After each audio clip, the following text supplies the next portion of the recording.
અમારા બાબુભાઈ નોગાભાઈ મેર પરિવાર જે સુરતથી પધાર્યા છે બાબુભાઈના ઘરના, અને ત્યાં અંધની સોસાયટીના લાગે હનુમાનજી મહારાજનું અમારે એક હનુમંત મંડળ છે. બહુ જબરદસ્ત ધૂનનું મંડળ ચાલે છે.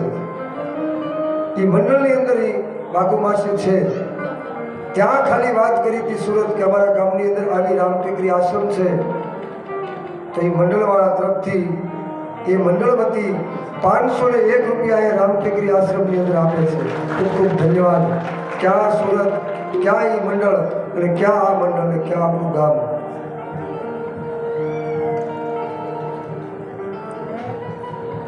હરિના જે દ્વારપાળો છે ને,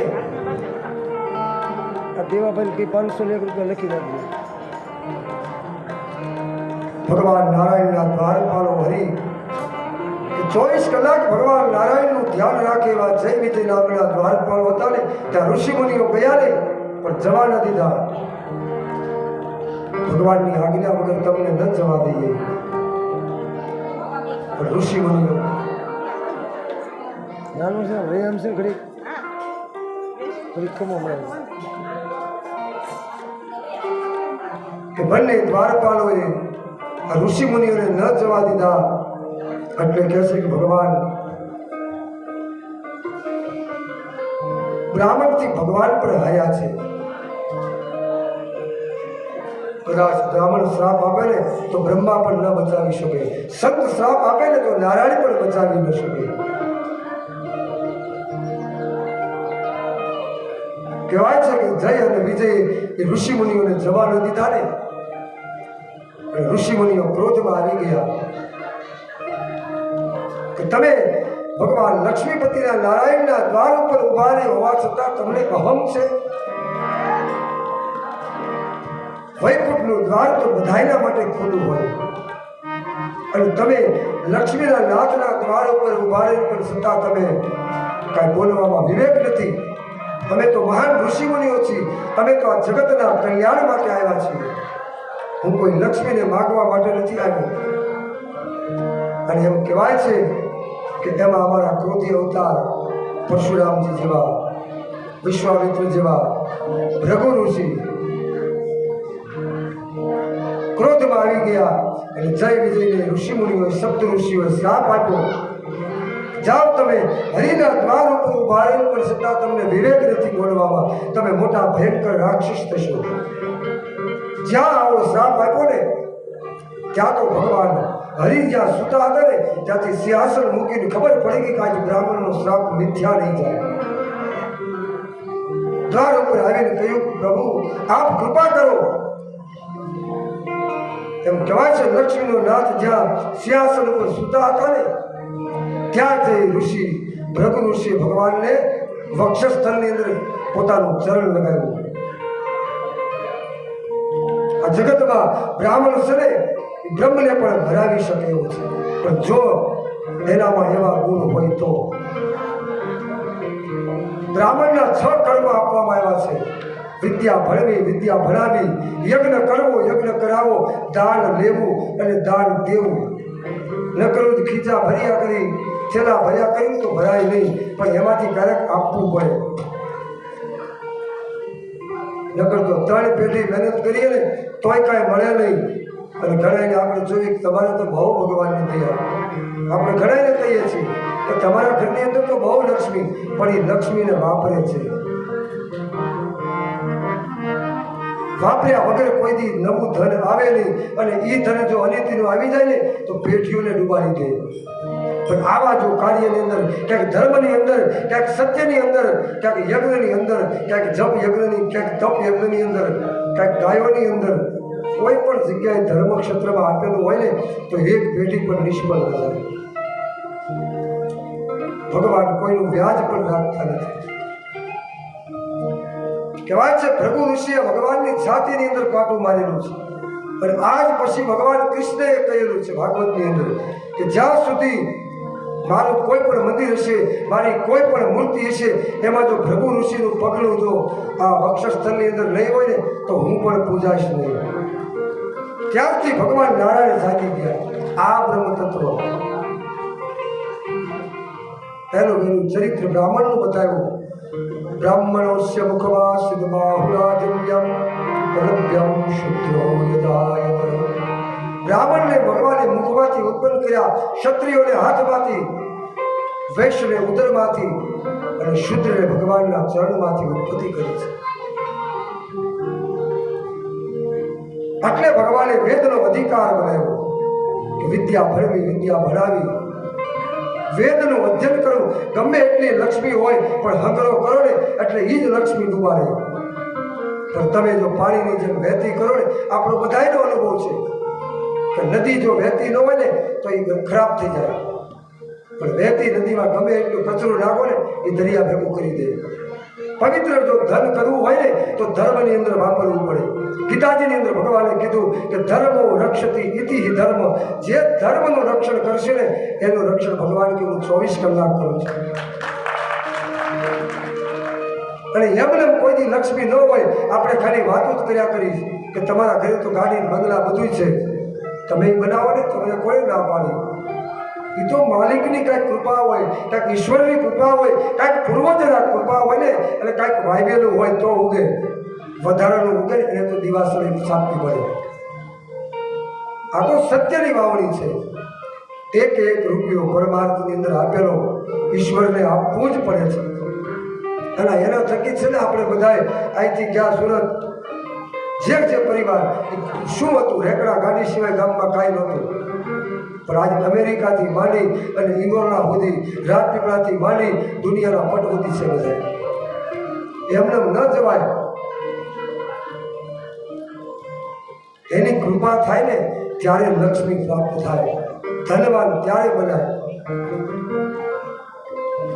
તો લક્ષ્મીના દ્વાર ઉપર ઉભા હતા ને, જય વિજયને શ્રાપ આપ્યો કે તમે મહાન રાક્ષસ થશો. ત્યારે ભગવાને કીધું તમે મને પૂછ્યા વગર આ શ્રાપ આપી દીધો. હવે આ મોટા રાક્ષસો બનશે, તમારા યજ્ઞને આ તોડવામાં આવશે, કેમ કે આ તો ભયંકર રાક્ષસ બનશે મોટા.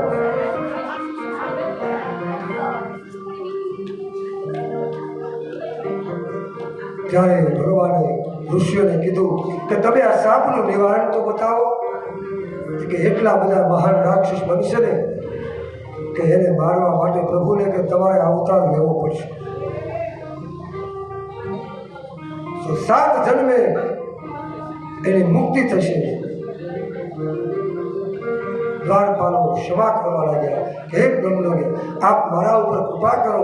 બ્રાહ્મણો કૃપા કરી, ઋષિ મુનિઓ કૃપા થઈને એટલે કીધું તમારે 3 જન્મની અંદર જો મુક્તિ લેવી હોય ને તો તમારે હરિની સાથે વહેર કરવું પડશે. આ કેવી વિધાતાની લેખ. એક દ્વાર ઉપર પોતાના દ્વારપાલો હતા અને બીજા રૂપે એ રાવણ અને કુંભકર્ણ બને છે, અને ઈના ઈદ હરિ રામ બને છે અને એને મારવા માટે. પેલા અવતારની અંદર હિરણ્યકશ્યપ અને હિરણાક્ષ બને છે ભાગવતની કથા મત પ્રમાણે. બીજા અવતારની અંદર રામચરિતમાનસની અંદર રાવણ અને કુંભકર્ણ બને છે. ત્રીજા અવતારની અંદર દ્વાપર યુગની અંદર દંતવક્ર અને શિશુપાલ અને કંસ જેવા રાક્ષસો બને છે. પણ એની એ જ બુદ્ધિ હતી ને એટલે 3 યુગે ભગવાનને આવવું પડ્યું, પણ 3 યુગે વેર ભાવથી બજાવ્યા. આ રામચરિતમાનસમાં તો બતાવ્યું છે કે ભાવથી કે કુભાવથી કોઈ પણ રીતે તમે ભગવાનનું ભજન કરો ને તો પણ એનું ફળ મળે છે.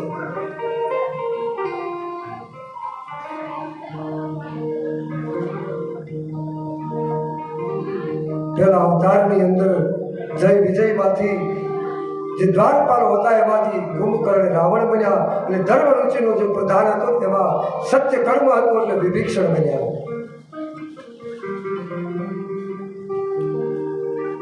ભગવાન એક ચરિત્ર ભગવાનના 5 કારણ છે. ભગવાન રામના પ્રાગટ્યના 5 કારણ બતાવ્યા છે. એમાંનું પહેલું કારણ જય અને વિજય. બ્રહ્માંડના શ્રાપ દ્વારા પહેલું કારણ ભગવાનને જન્મ લેવાનું. બીજું કારણ જળપતિ જાલંધરની કથા આપણે બધાએ સાંભળેલી છે. એની પત્ની સતી વૃંદા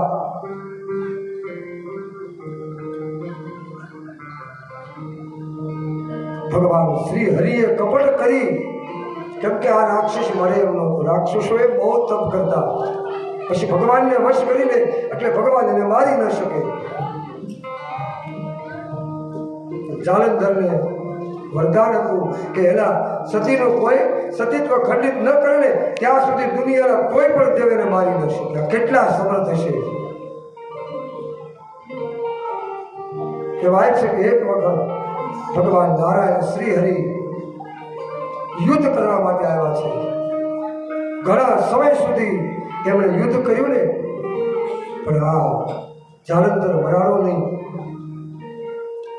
ભગવાને બીજી લીલા કરી, જાલંધરનું રૂપ કરી અને સતી વૃંદા હતી ને એના શયન ભવનની અંદર ગયા. સતી પણ ન ઓળખી શકે. આ તો નારાયણ હતા, એને કોણ ઓળખી શકે? આ જગતની માયાનો પતિ છે, એ માયા કરે એને કોણ ઓળખી શકે? જાલંધરનું રૂપ લીધું, સતીનું સતીત્વ ખંડિત કર્યું ને આ બાજુ યુદ્ધમાં ઈના નારાયણે જાલંધરનું મસ્તકનું છેદન કર્યું અને સતી વૃંદાને સમાચાર આપવામાં આવ્યા કે આપણા પતિનું મૃત્યુ થયું. સતી હાથમાં જળ લઈને ઊભી થઈ ગઈ કે આ જગતના એક પણ દેવની તાકાત નથી કે મારું સતીત્વ ખંડિત ન થાય ને ત્યાં સુધી મારા પતિનું મૃત્યુ ન થાય. અને અહીંયા બીજા રૂપે નારાયણે સતીનું સતીત્વ ખંડિત કર્યું ને હાથમાં જળ લઈને કહેવા લાગી, આપ કોણ છો? જે હોય તે પ્રગટ થાવ કે હું બાળીને ભસ્મ કરો. આ સતીઓની તાકાત. કહેવાય છે કે નારાયણ પ્રગટ થયા, હે દેવી આપ ક્ષમા કરો કે તમે જગતના બાપ થઈ, જગત બ્રહ્માંડના માલિક થઈને આ કર્મ કે અધર્મ હોય ને એવા ધર્મની પાછળ કોઈ અધર્મ હોય ને તે એવા ધર્મને પણ તોડવો પડે. કોઈ પણ વસ્તુ આપણે અધર્મ કરતા હોય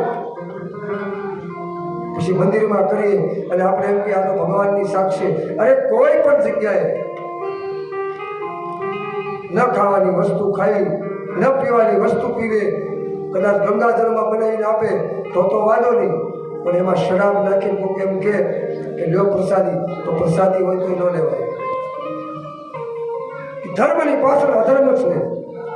સતી કે મારી જગતના એક પણ દેવની તાકાત નથી કે મારા પતિને કોઈ મૃત્યુ દંડ આપી શકે. ભગવાન કહે તો તમે આટલા મહાન હતા તો તમારા પતિને પણ તમે સમજાવવા પડે.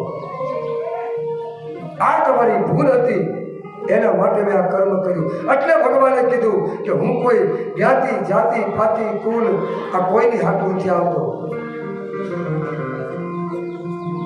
પરિત્રાણાય સાધુ વિનાશાય દુષ્કૃતમ સંભવામિ યુગે યુગે.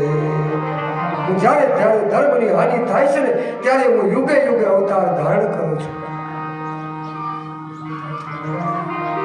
અને એ સતી વૃંદાએ ભગવાનને શ્રાપ આપ્યો કે તમે આવું જળ કર્મ કર્યું ને હવે તમે પથ્થર થઈને પૂજાશો. અને ઈ શાલિગ્રામ રૂપે ભગવાન બન્યા. અને સતીને પણ શ્રાપ આપ્યો કે તમે અત્યારે સતી છો પણ કલિયુગની અંદર તમે તુલસી બનશો. તમે તુલસી બનશો અને હું તમારી સાથે દર વર્ષે લગ્ન કરીશ. આપણે દિવાળી પછી એકાદશી 4 મહિનાના જે ચાતુર્માસ પૂર્ણ થાય, અષાઢ મહિનાની એકાદશીથી શરૂઆત થાય અને કારતક સુદ એકાદશી, એક દેવકોટી એકાદશી અને એક દેવકુટી એકાદશી. 4.5 મહિના 4 મહિના વાણિયાથી માંડીને જગતના ઘણા નિયમો રાખે છે. તો 4 મહિના ભગવાન નારાયણનો પાતાળની અંદર વારો જાય.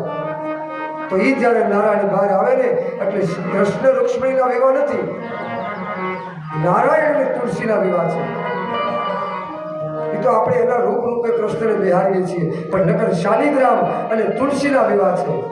એકાદશીના દિવસે ભગવાનને શ્રાપ આપ્યો હતો કે હવે તમે આ કર્મ કર્યું ને એટલે તમારે દર વર્ષે લગ્ન, નકર તો મનુષ્યના પણ એકવાર લગ્ન થાય. આ તો દેવ છે પણ જન્મો જન્મ કે તમારે આ કર્મ કરવું પડશે. આ સતીઓ કરી શકે. ત્રીજું કારણ નારદજીને પણ એકવાર એવો મોહ થયો કે મારે પણ પરણવું છે. ભગવાન શિવજીએ કામને બાયો ને, પણ શિવજીએ ક્યાંય ગર્વ ન કર્યો મેં કામને બાયો. એ જ વખતે નારદજીની પણ સમાધિ લાગી ગઈ હતી, ત્યાં પણ કામ ગયો, પણ ભગવાનની ઈચ્છા હતી એટલે નારદજીની પણ સમાધિ ન તોડાવી શક્યો. એટલે નારદજી જાગૃત થયા અને બધે ઢંઢરો પીટવા લાગ્યા કે મેં કામ વિજેતા. શિવજી તો ક્રોધ કર્યો અને કામને કે બાળી દીધો, પણ હું તો કામને વિજય થઈ ગયો. આવી જ્યાં બડાઈ કરવા લાગ્યા ને બધી જગ્યાએ વાત કરવા લાગ્યા. બ્રહ્મલોકમાં ગયા, ઇન્દ્રલોકમાં ગયા, બધાય લોકની અંદર ગયા અને પોતાની વાત કરવા લાગ્યા કે મેં કામને જીત્યો, કામને જીત્યો. ઈશ્વરની ઈચ્છા સિવાય આ જગતમાં કોઈ કામને જીતી ન શકે. એની ઈચ્છા હોય તો જ રહી શકાય. નારદજીએ બહુ બડાઈ કરી. એમ કહેવાય છે કે શિવલોકની અંદર, કૈલાસની અંદર ગયા, શિવજીને વાત કરી.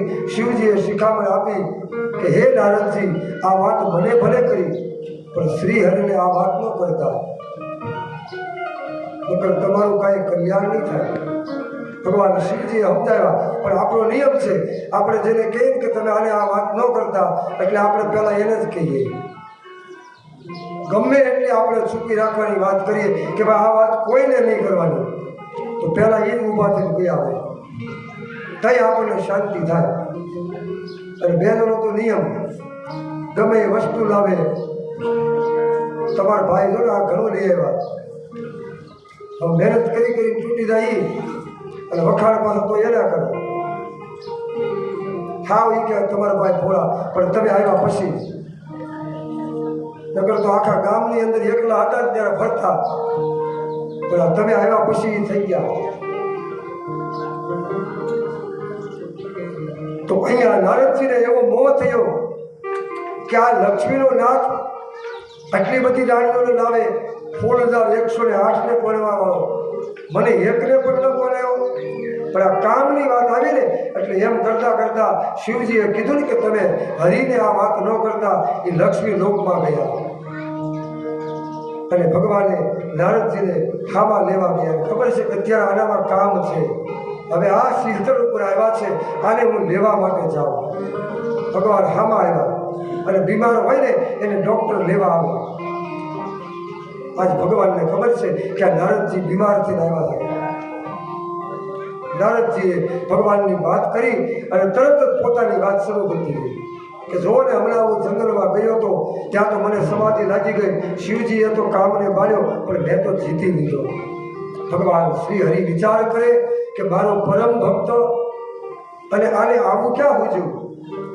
ભગવાન કે કાંઈ નહીં, એવી એક માયા કરી, એવું એક માયાવી નગર રચ્યું. અને કહેવાય છે કે નગરની અંદર એક રાજા બનાવી પોતાની માયા રૂપે કુંવરીના સ્વયંવર થાય એવું ચિત્ર બનાવ્યું. હવે નારદજી તો હાથમાં રામસાગર લઈ મોટી જટાઓ લઈને નીકળ્યા અને આ નગરની અંદર જોયું, પણ આ તો ભગવાને ઉત્પન્ન કરેલું નગર હતું એક માયા દ્વારા. એટલે એમાં નારદજી પણ મોહમાં આવી ગયા. અંદર ગયા, સમાચાર મળ્યા કે આ રાજકુંવરીના લગ્ન છે. આ જેને જયમાળા પહેરાવે ને એ એને વર પ્રાપ્ત થાય. નારદજીનું વળી મન બગડ્યું. આને પણ હોય તો આ જટાવો, આ બધું રામસાગર ને આ ધોતિયા, આ બધું બદલવું પડે, કારણ કે રાજકુમાર જેવું રૂપ લેવું પડે, તો જ આ કન્યા મને મળે. કેવી મતી હુજી દેખો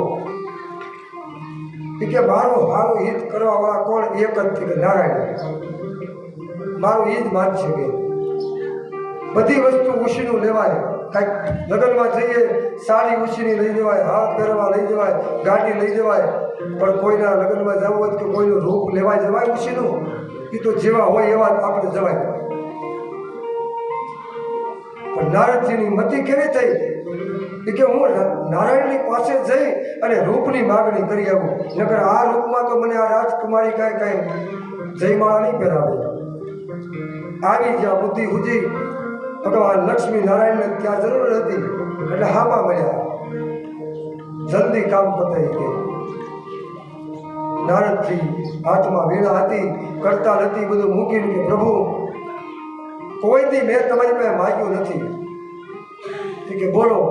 કે મને તમારા જેવું રૂપ આપો. ભગવાન કે મારા જેવું રૂપ જગતમાં બીજું કોઈ નથી.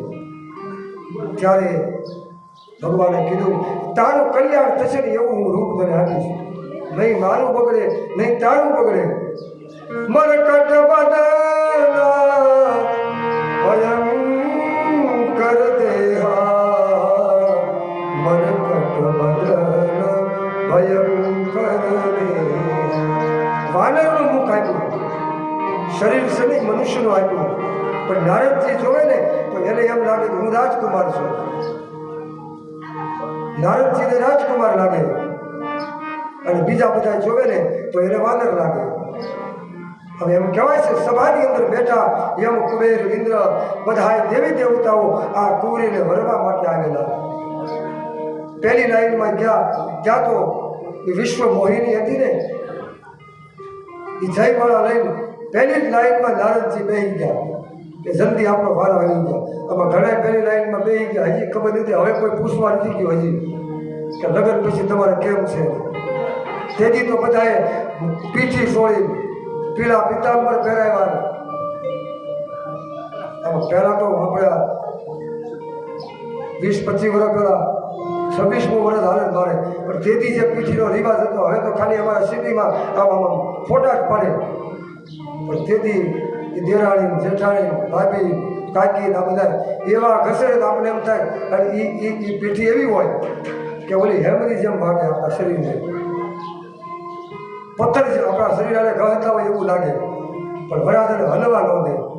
કાંઈક ઉદળો થાય આવા ગામના કાંઈક વખાણે. હવે એ ઉદળા હતા ગમે એવા હતા એ બધાને થઈ ગયા.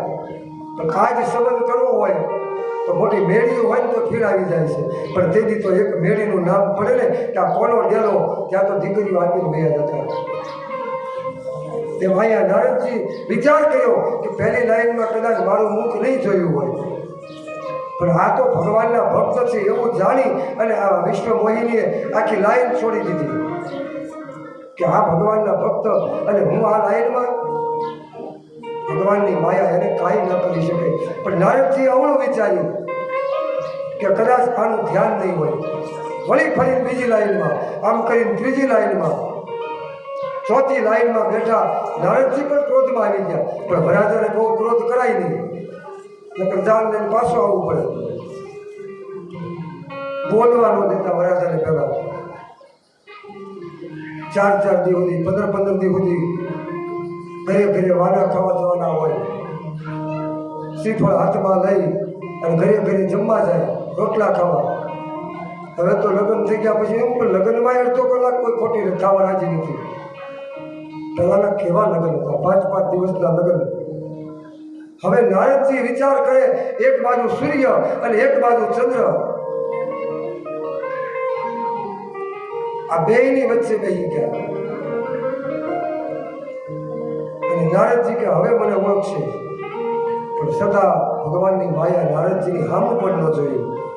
અને અહીંયા શિવના 2 ગણો હતા, એ નારદજીને ઓળખી ગયા. તમે તમારા કયા ગામના રાજા આવી ગયા?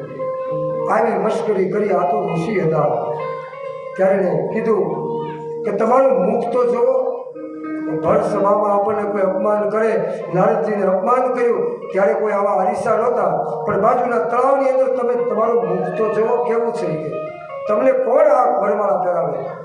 એમ કહેવાય છે તળાવની અંદર મુખ આકૃતિ જોઈને ત્યાં તો નારદજીને પણ રોમે રોમે લાગ્યું કે શ્રી હરિ આવું રૂપ મને આપ્યું. મને પોતાને નારાયણ જેવું દેખાય અને આ જગતને વાનર જેવું દેખાય. એવા ગરમ થઈ ગયા. એ બધું જયમાળાનું બધું મૂકી અને યજ્ઞ મંડપની અંદર પધાર્યા. પણ નારદજી અંદર જાય યજ્ઞશાળામાં ત્યાં તો ભગવાન લક્ષ્મી નારાયણ અંદર ગયા પહેલાં. અને આ જે માયા આવતી હતી ને, એ જે માળા હતી ને, એ ભગવાન લક્ષ્મી નારાયણના કંઠની અંદર પધરાવી દીધી, કેમ કે માયા એની હતી. આવું ચિત્ર જોયું ભગવાન નારદજી ધુઆકુઆ થઈ અને ભગવાનને જેમ ભાવે એમ ન બોલવાના શબ્દ બોલવા લાગ્યા. અને ભગવાન નારદજી રસ્તાની અંદર જાય છે, ભગવાને બીજું રૂપ લીધું અને રથની અંદર જાય છે. હામાં મળ્યા, એક બાજુ લક્ષ્મીજી, એક બાજુ માયા. આ જોયું ને, ઘોડાની લગામ પકડી અને નારદજી કહેવા લાગ્યા કે તમે શિવને ઝેર પાયું, તમે લક્ષ્મીજી લઈ ગયા, સમુદ્ર મંથન વખતે પણ તમે આવું કપટ કર્યું હતું. ન બોલવાના શબ્દ બોલ્યા અને ભગવાનને શ્રાપ આપ્યો કે જાઓ, તમે મને પત્નીનો વિયોગ કરાયો, રામા અવતારની અંદર તમારે પણ તમારા પત્નીનો વિયોગ થશે 14 વર્ષ. આ બ્રાહ્મણનો શ્રાપ ભગવાન બ્રહ્મા પણ ન બચાવી શકે. નારદજીએ શ્રાપ આપ્યો. ભગવાનને આ કરવું હતું, કેમ કે આવવા માટે કાંઈક આયોજન હોવું જોઈએ. એટલે એને કીધું કે મને શિરોમાન્ય છે. રામા અવતારની અંદર આવડો મોટો રાજા બન્યો, લક્ષ્મીનો નાથ હોવા છતાં પેદલ વનની અંદર ફરવું પડ્યું. એ નારદજીનો શ્રાપ. મનુ અને શત્રુપાજીનો ચોથું કારણ, આદિ દંપતી એટલું બધું તપ કર્યું. 2-2.5 વર્ષ પહેલા હું નવમીશાળની અંદર કથા કરવા ગયો હતો. અયોધ્યાથી કાનપુર, કાનપુરથી સીતાપુર જિલ્લો, લખનૌથી આગળ નેપાળ અને ભારતની બોર્ડર ઉપર નવમીશાળની એવડું મોટું મહાન પવિત્ર જંગલ છે. ત્યાં જે કથા થઈને 88 ઋષિમુનિઓ સાંભળી. એમ કહેવાય છે કે ધેનુકા નદી ત્યાં આ જ ગંગા છે. ગોમતી નદી, ગંગા પહેલા ન્યા પ્રગટ થઈ ગઈ. ગોમતી નદીના તટ ઉપર નવમી શાળની અંદર 36,000 વર્ષ સુધી અન્નજળનો ત્યાગ કરી મનુ મહારાજ અને શત્રુપાજીએ તપ કર્યું હતું. એ નવમી શાળની અંદર અમારા દધીસી ઋષિ ભાગવતની અંદર થઈ ગયા. રાક્ષસને મારવા માટે એનું હાડકાનું જો કોઈ વ્રત બનાવે ને તો જ એ રાક્ષસ બને. એ દધીસી ઋષિનો ત્યાં આશ્રમ છે. કહેવાય છે જગતના કલ્યાણ માટે રાક્ષસને મારવા માટે પોતાના દેહનું બલિદાન આપી દીધું. એ નવમી શાળની અંદર ત્યાં જગતની એક જગદંબાનું શક્તિપીઠ છે. જેમ આપણે અંબાજી ચોટીલા છે એવી રીતે ત્યાં લલિતા દેવીનું મંદિર છે. ચક્ર તીર્થ ગણવામાં આવે છે. એટલું મહાન પવિત્ર તીર્થ છે. 36,000 વર્ષ સુધી મનુ મહારાજ અને શત્રુપાજીએ તપ કર્યું. ભગવાન શ્રી હરિ 12 અક્ષર ઓમ નમો ભગવતે વાસુદેવાય આવા કરોડો મંત્ર બોલ્યા ને ભગવાન નારાયણ પ્રગટ થયા. માગો કહે છે. ત્યારે શત્રુપા દેવી અને મનુ મહારાજ કહે છે પ્રભુ માગવાનું તો કોઈ બાકી નથી. આપની કૃપા થઈ, આપ જેવા પધાર્યા, હવે શું માગવું? કે નહીં માગો. ત્યારે કીધું દેવી આપ માગો. પ્રભુ આપ આપશો? હા.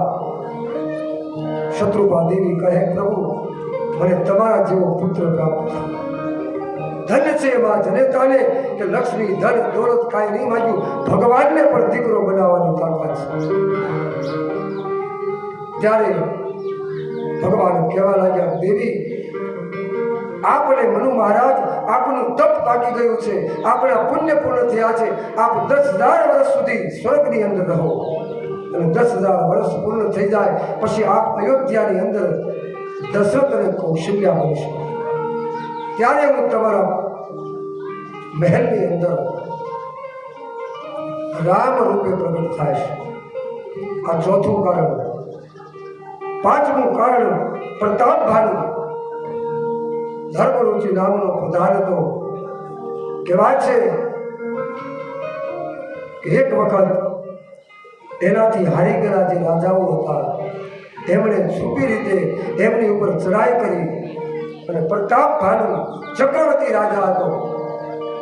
તેમાંના એક રાજા પરાજય થયેલા એને મુનિઓનો વેશ પહેરી કપટ મુનિનો વેશ લઈ અને રાજા જંગલની અંદર એકવાર મૃગયા કરવા જતા હતા અને કહેવાય છે પ્રતાપ ભાનુ રસ્તો ભૂલી ગયા. આવો એક કુટિયા આશ્રમની અંદર મુનિના વેશની અંદર એક સંત બેઠા છે, પણ સંત નથી, કપટ મુનિ છે. રાજા પ્રતાપ ભાનુ ત્યાં આવ્યો. આપજી આપ મને રસ્તો બતાવો. એ જ વખતે જે કપટી રાજા હતો ને એ મુનિના વેશમાં કહે કે તું કે હું તને આપું. આ આપણો સ્વભાવ. આટલું બધું રાજા હોવા છતાં કોઈક માંગવાની વાત કરે ને એટલે તરત આપણે કહીએ મને આટલું આપો. પહેલી તો આપવાની ભાવના હોવી જોઈએ, પછી મગાય. કોકને આપેલું હોય, ક્યાંક જમા કરેલું હોય, એટીએમમાં મૂક્યું હોય ને બેંકમાં પૈસા જમા કરો ને તો જ બહાર નીકળે, નકર એમને બહાર ન નીકળે. એમ ધર્મરૂપી ધનને કંઈક વાવવું પડે, પછી ઈશ્વરે જ્યારે આપણે જરૂર હોય ને ત્યારે ઢગલો કરી દે. એમને કોકના પૈસા જોઈને આનંદમાં ન અપાય. એને પૂછાય કે તમે કઈ રીતે જીવો છો. કાંઈક સત્ય હશે, કાંઈક ધર્મ હશે, કાંઈક પરમાર્થનું કાર્ય હશે, ત્યારે ઈશ્વર આપે. પ્રતાપ ભાનુને માગવાનું કીધું ને, ધરણે કીધું કે મને હું અજર બનાવી દો, અમર બનાવી દો, એક કલ્પ સુધી મને રાજ આપો. વિચાર કરો, આવડો મોટો રાજા, છતાં એને માગવાની વાત આવીને ત્યાં બધું ત્યાગ કરી દીધો. કહેવાય છે કે કપટ મુનિએ રાજાને ફસાવી અને કીધું કે હું તમારા નગરની અંદર એકવાર આવું, તમે બધા બ્રાહ્મણો તમારે વશ થઈ જાય તો તમને બ્રહ્મા પણ મારી ન શકે, અને એની રસોઈ હું બનાવું, તમે હજારો બ્રાહ્મણોને બોલાવો અને એ બ્રાહ્મણો તમારા મહેલની અંદર રસોઈ જમે ને, અને એ રસોઈ દ્વારા તમને આશીર્વાદ મળે તો તમે બ્રહ્મા પણ તમે મારી ન શકે. હવે આ કપટમાં ફસાઈ ગયા અને કહેવાય છે કે હજારો બ્રાહ્મણોને પ્રતાપ ભાનુએ પોતે પ્રતાપી રાજા હતો. પોતે તો જ્ઞાની હતા પણ બીજાની માયામાં ફસાય અને બ્રાહ્મણો પોતે ભોજન માટે બોલાવ્યા. પોતાને કાંઈ ખબર નથી, પણ આ કપટી જે રાજાઓ હતા ને એ બધા એક ષડયંત્ર કરી અને હરણને માંસ ને મુદ્રાનું રસ લઈ અને પોતે રસોઈ બનાવવા લાગ્યા કે આ બ્રાહ્મણોને અપવિત્ર કરી રાખી અને પછી શ્રાપ આપે ને એટલે આનું બધું રાજ નાશ થઈ જાય અને આપણે આ બધું ભોગવી જઈએ. આ કપટ ભાવનાથી એ રસોઈ બનાવી, બ્રાહ્મણોના વૃંદને બોલાવ્યા. ત્યારે એ જ વખતે કહેવાય છે પ્રતાપ ભાનુ બ્રાહ્મણોને કહે છે કે આપ હરિહર કરો. જ્યાં હરિહર કરવાની તૈયારી કરીને એ જ વખતે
રાજાઓ હતા ને એના દ્વારા આ ષડયંત્ર કરવામાં આવ્યું છે. નકર તમે વેદ વિહીન થઈ જાય.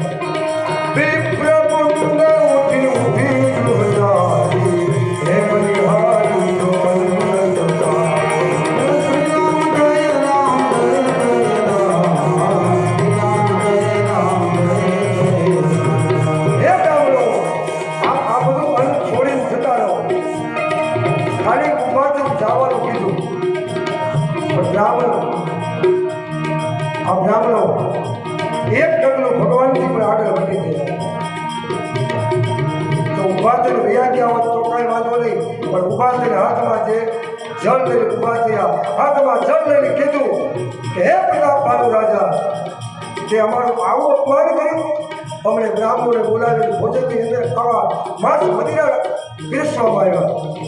રાજા ક્ષમા કરવા લાગ્યો કે હે બ્રહ્મજ્ઞ, મને આમાં કાંઈ પણ ખબર નથી.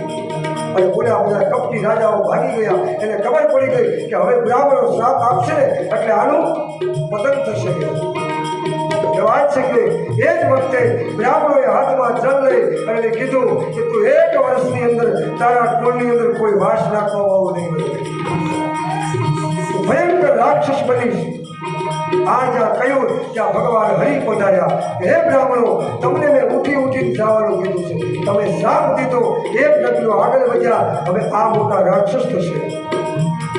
કહેવાય છે કે પ્રતાપ ભાનુને શ્રાપ આપ્યો, 1 વર્ષની અંદર કોઈ કુળની અંદર વાસ નાખવા જેવું રહ્યું નહીં.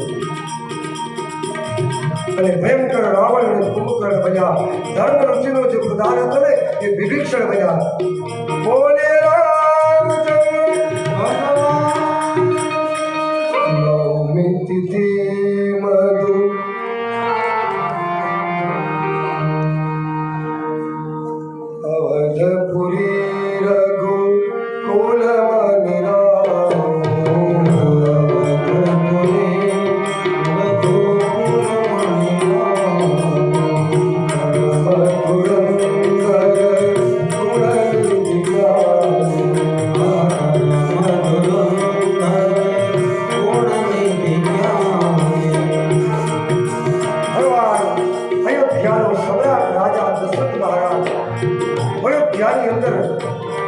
સુખ સંપત્તિ પોતાનું રાજ ચલાવી રહ્યા છે. એક રાજાઓનો ઇતિહાસ બતાવવામાં આવ્યો છે.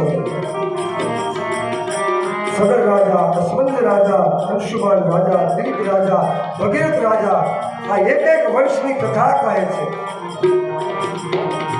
રઘુ રાજા થઈ ગયા. રઘુકુલ રીતિ સદા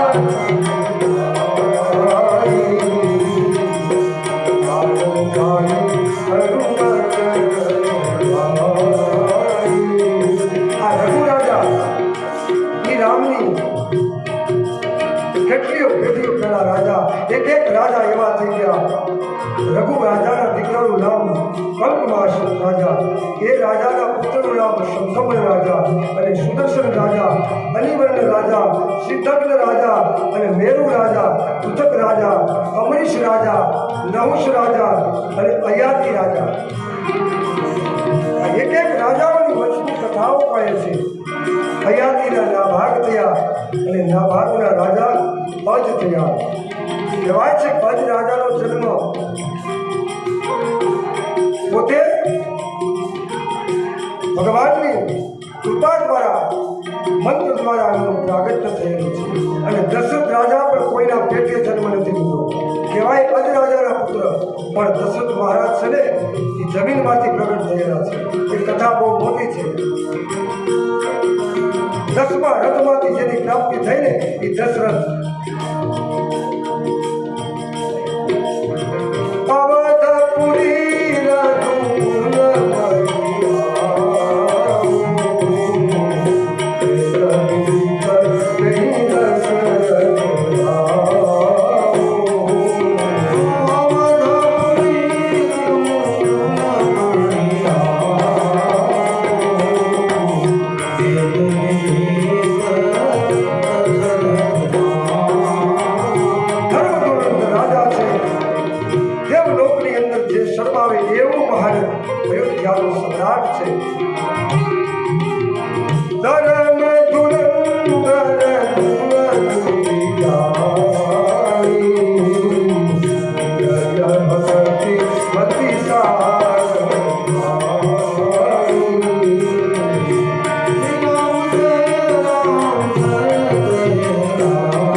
એનું દુઃખ હતું.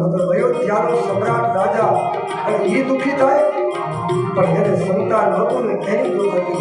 પણ દુઃખ મેં કીધું ને કે એવું કોઈ વ્યક્તિ હોય ને એની પાસે જઈને ગવાય.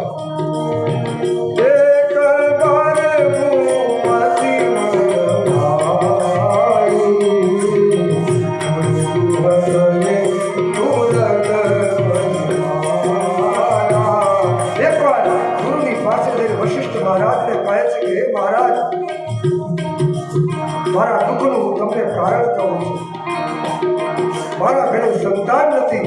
જ્યારે વશિષ્ઠ મહારાજ કહે છે કે તમે મને ક્યારેય વાત કરી, આવો મોટું સમ્રાટ રાજા ક્યારેય મને પ્રશ્ન કરો તો હું કહું ને કે મારે પુત્ર આવું મોટું રાજ કોણ ભોગવશે. હવે એને એમ ન કીધું હું પોતે યજ્ઞ કરી દઉં. શ્રીંગેરી શ્રી વશિષ્ઠ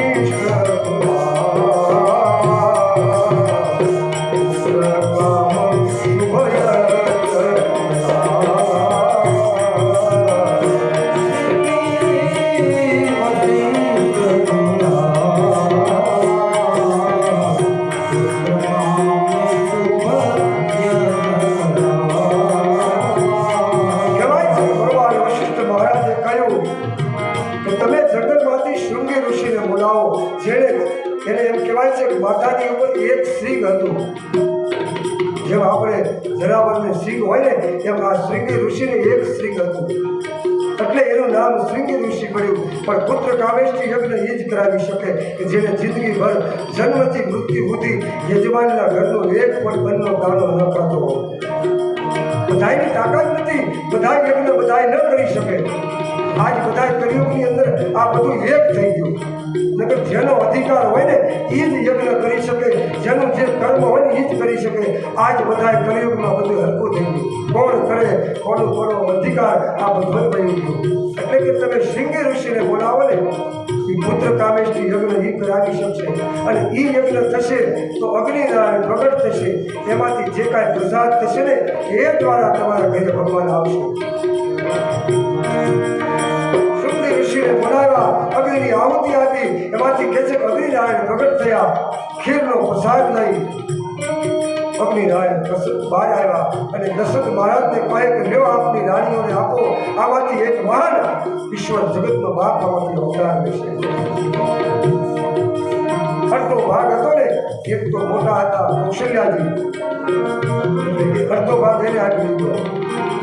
એક ભાગ હતો અડધો કઈ આપ્યો. હવે વધ્યો 5 ભાગ. એમાંથી 2 ભાગ કર્યા. એક ભાગ કૌશલ્યાને આપ્યો, એક સુમિત્રા કૈકેયીને આપ્યો કે તમે બંને વતી સુમિત્રાજીને આપો. અને ત્રણેય રાણીઓનું એક હરખું સન્માન થાય. હવે આપણે એક હસવાય નહીં, એમાં બેની ત્રણની ક્યાં વાત કરી? અહીંયા ત્રણેય રાણીઓને એક હરખો ભાગ આપ્યો. કૌશલ્યાએ અડધો લીધો ભાગ, કઈ અડધો ભાગ લીધો ને, એટલે સુમિત્રાજી સૌથી નાના છે એટલે એને કીધું કે અમે બંને વતી આ તમને આપી છીએ આ 2 ભાગ. સુમિત્રાજી કે જો આમાંથી 2 પુત્રનો જન્મ થશે ને તો એક હું રામની સેવામાં આપી દઈશ અને એક ભરતજીની સેવામાં આપી દઈશ. અને 2 પુત્ર થયા. કહેવાય છે કે અયોધ્યાના મહેલની અંદર આજે દિવ્ય પ્રકાશ થઈ રહ્યો છે. થોડી જ વારની અંદર ભગવાનનું પ્રાગટ્ય થવાની તૈયારી છે. આજે કૌશલ્યાના મહેલની અંદર એવા પ્રકાશ રહ્યા છે અને નદીઓની અંદર, સરીઓની અંદર આજ અમૃત વહી રહ્યા છે.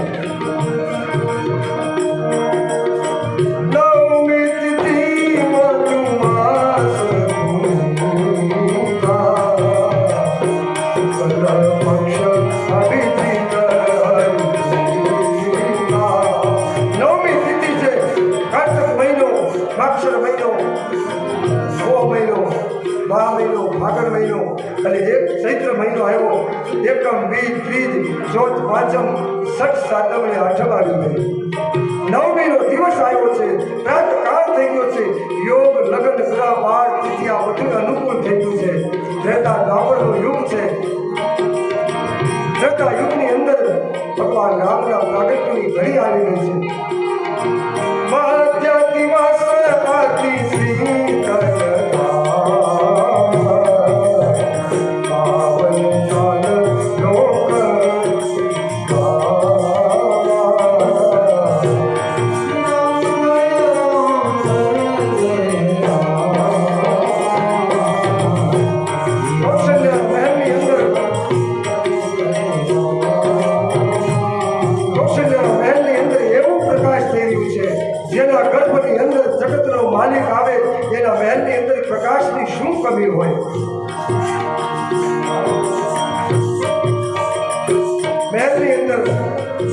ભગવાનની આવવાની પ્રતીક્ષા કરી રહ્યા છે.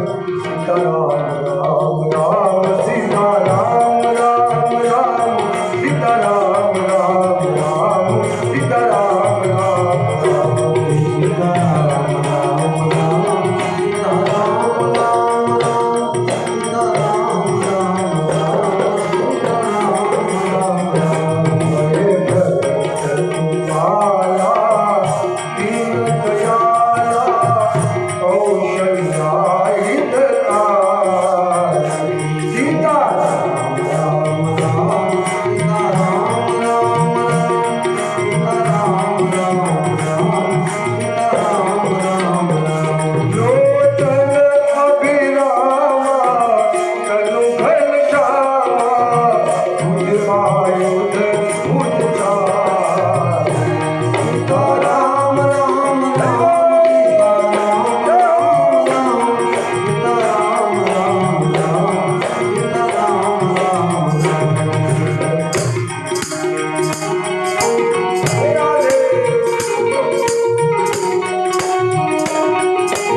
ભક્તિ બાકી છે.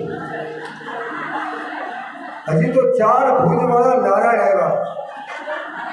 આ ભક્તિ જો ભાઈઓ બેઠા છે હજી એને ખબર છે કે રામ નથી આવ્યા, પણ તમને આ ભક્તિ પહેલા હોય એટલે ભગવાનને પ્રિય બને.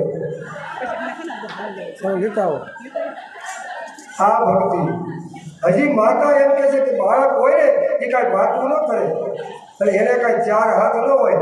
તમે તો બાપ બનીને આવ્યા અને આ જગતની જનતા યશોદા કહી શકે, દેવકી કહી શકે કે તું બાળક બની જા.